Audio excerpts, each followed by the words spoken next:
পাকিস্তানের ভাঁড়ারে রয়েছে ১৭০টি পারমাণবিক অস্ত্র। তবে কি ভারতের হার নিশ্চিত? গ্লোবাল ফায়ার পাওয়ারের ২০২৫ সালের রিপোর্ট অনুযায়ী পাকিস্তান আছে ১২ নম্বরে। তবে কি হার মেনে নেওয়াটাই বুদ্ধিমানের কাজ? পেহেলগাঁওয়ের বৈশরণ উপত্যকায় যে জঙ্গি হামলা চালানো হয়েছে সেটার দায় স্বীকার করেছে পাকিস্তানের মদতপুষ্ট জঙ্গি গোষ্ঠী লস্কর ই তৈয়বার ছায়া সংগঠন the resistant front.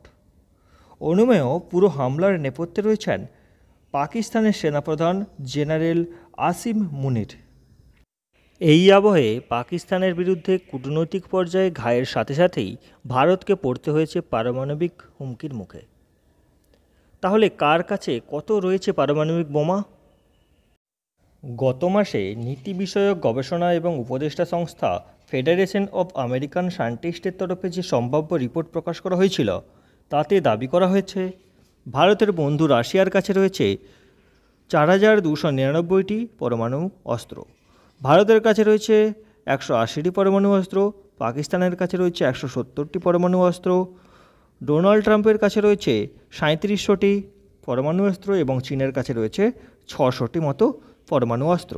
Global fire পাওয়ারের ২০২৫ সালের রিপোর্ট অনুযায়ী সামরিক শক্তির নিরিখে বিশ্বের চতুর্থ সেরা দেশ হলো ভারত, আর ৯ নম্বর থেকে পিছিয়ে এখন ১২ নম্বরে রয়েছে পাকিস্তান। ভারতের প্রতিপক্ষ পাকিস্তান। ট্যাঙ্ক। ভারতের ট্যাঙ্ক রয়েছে ৪২০১টি এবং পাকিস্তানের রয়েছে ২৬২৭টি। গাড়ি। ভারতের রয়েছে ১,৪৮,৫৯৮টি এবং পাকিস্তানের রয়েছে ১৭,৫১৬টি। Self propelled artillery. ভারতের রয়েছে ১০০টি এবং পাকিস্তানের রয়েছে ৬৬২টি। Towed artillery. ভারতের রয়েছে ৩৯৭৫টি, পাকিস্তানের রয়েছে ২৬২৯টি। MLRS অর্থাৎ রকেট আর্টিলারি। ভারতের রয়েছে ২৬৪টি এবং পাকিস্তানের রয়েছে ৬০০টি। Naval aircraft carrier. ভারতের রয়েছে ২টি, পাকিস্তানের রয়েছে 0। নেভাল ডেস্ট্রয়ার। ভারতের রয়েছে ১৩টি, পাকিস্তানের রয়েছে 0। নেভাল ফ্রিগেট। ভারতের রয়েছে ১৪টি, পাকিস্তানের সেখানে রয়েছে মাত্র 9টি। সাবমেরিন। ভারতের রয়েছে 18টি, পাকিস্তানের সেখানে রয়েছে 8টি। Patrolling vessel. ভারতের রয়েছে ১৩৫টি, পাকিস্তানের ৬৯টি। যুদ্ধবিমান। ভারতের রয়েছে ৫১৩টি, পাকিস্তানের রয়েছে ৩২৮টি। Attack type fighter plane. ভারতের রয়েছে ১৩০টি, পাকিস্তানের রয়েছে ৯০টি। Special mission plane. ভারতের রয়েছে ৭৪টি এবং পাকিস্তানের রয়েছে ২৭টি। অ্যাটাক টাইপ ফাইটার প্লেনকে আমরা সাধারণত বাংলায় বোমারু বিমান হিসাবে চিনি, যা অত্যাধুনিক সমস্ত অস্ত্রে সুসজ্জিত থাকে। আর স্পেশাল মিশন প্লেন আকাশেই জ্বালানি ভরতে, নজরদারিতে, গোয়েন্দাগিরিতে, ত্রাণে কিংবা শত্রুর রাডারকে দুর্বল করতে ব্যবহার করা হয়। হেলিকপ্টার।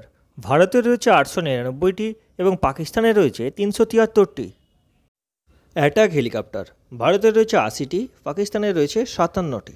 গ্লোবাল ফায়ার ইন্ডেক্স ২০২৫ সালের রিপোর্ট অনুযায়ী পাকিস্তানের অ্যাক্টিভ আর্মির সংখ্যা ৬,৫৪,০০০, রিজার্ভ ৫,৫০,০০০, প্যারামিলিটারি ৫,০০,০০০। ভারতের অ্যাক্টিভ আর্মির সংখ্যা ১৪,৫০,৫৫০ জন, রিজার্ভ ১১,৫৫,০০০, প্যারামিলিটারি ২৫,২৭,০০০ মতো। পাকিস্তানের প্রধানমন্ত্রী শাহবাজ শরীফের সভাপতিত্বে জাতীয় নিরাপত্তা কমিটির বৈঠকের বিবৃতিতে বলা হয়েছে, সিন্ধুর জলপ্রবাহ থামানো বা দিক পরিবর্তনের যে কোনো প্রচেষ্টা যুদ্ধ ঘোষণায় সামিল বলে বিবেচিত হবে। পাকিস্তান ভারতের সঙ্গে সিমলা চুক্তি সহ সব দ্বিপাক্ষিক চুক্তি স্থগিত করতে পারে। চুক্তিগুলির প্রকৃতি বা ধরন কেমন? পাকিস্তানে ভারতীয় হাইকমিশনের ওয়েবসাইট অনুযায়ী পাকিস্তান ও ভারতের মধ্যে মোট ৪০টি দ্বিপাক্ষিক চুক্তি রয়েছে। এই ৪০টি দ্বিপাক্ষিক চুক্তির মধ্যে উল্লেখযোগ্য কয়েকটি হল: সিমলা চুক্তি। ১৯৭১ সালে বাংলাদেশের মুক্তিযুদ্ধের পর ভারত ও পাকিস্তানের মধ্যে সম্পর্ক স্বাভাবিক করার লক্ষ্যে ১৯৭২ সালের ২রা জুলাই পাকিস্তানের প্রেসিডেন্ট জুলফিকার আলী ভুট্টো এবং ভারতের প্রধানমন্ত্রী ইন্দিরা গান্ধীর মধ্যে স্বাক্ষরিত হয়, যার বিষয়বস্তু কিছুটা এইরূপ ছিল: জম্মু ও কাশ্মীরের সীমান্তরেখাকে অর্থাৎ লাইন অফ কন্ট্রোলকে কেউ একতরফাভাবে পরিবর্তন করতে পারবে না। 93,000 পাকিস্তানি যুদ্ধবন্দীকে ভারত মুক্তি দিতে সম্মত হয় এর মাধ্যমে। পারমাণবিক স্থাপনার উপর হামলা নিষিদ্ধ করার চুক্তি। চুক্তিটি 1988 সালের 31শে ডিসেম্বর স্বাক্ষরিত হয় এবং 1991 সালের 27শে জানুয়ারি থেকে কার্যকর হয়। এই চুক্তির উদ্দেশ্য হল পারমাণবিক স্থাপনা সম্পর্কে বিশ্বাস এবং স্বচ্ছতা প্রদানের মাধ্যমে পারমাণবিক সংঘাতের ঝুঁকি হ্রাস করা এবং গোটা অঞ্চলে স্থিতিশীলতা বৃদ্ধি করা। লাহোর ঘোষণাপত্র। 1999 সালের 21শে ফেব্রুয়ারি ভারতের তৎকালীন প্রধানমন্ত্রী অটল বিহারী বাজপেয়ী এবং পাকিস্তানের তৎকালীন প্রধানমন্ত্রী মিয়া মুহম্মদ নওয়াজ শরীফ এতে স্বাক্ষর করেন। এতে বলা হয় সার্বভৌমত্ব, আঞ্চলিক অখণ্ডতা এবং একে অপরের অভ্যন্তরীণ বিষয়ে হস্তক্ষেপ না করার কথা। এতে আরও বলা হয় পারমাণবিক নিরাপত্তা ও সুরক্ষা বাড়াবে দুজনেই। সন্ত্রাসবাদ মোকাবিলায় কার্যকর ব্যবস্থা গ্রহণে সম্মত হয়েছিল দুইটি দেশই। দিল্লি চুক্তি। 1950 সালের 8ই এপ্রিল ভারতের প্রধানমন্ত্রী জওহরলাল নেহেরু এবং পাকিস্তানের প্রধানমন্ত্রী লিয়াকত আলী খানের মধ্যে এটি স্বাক্ষরিত হয়েছিল। বৈষম্যহীন আচরণ এবং নিজ নিজ ধর্ম পালনের স্বাধীনতা ও শিক্ষা ও স্বাস্থ্যের অধিকার দেওয়ার কথা মেনে নিয়েছিল দুটি দেশই। সিন্ধু জল চুক্তি।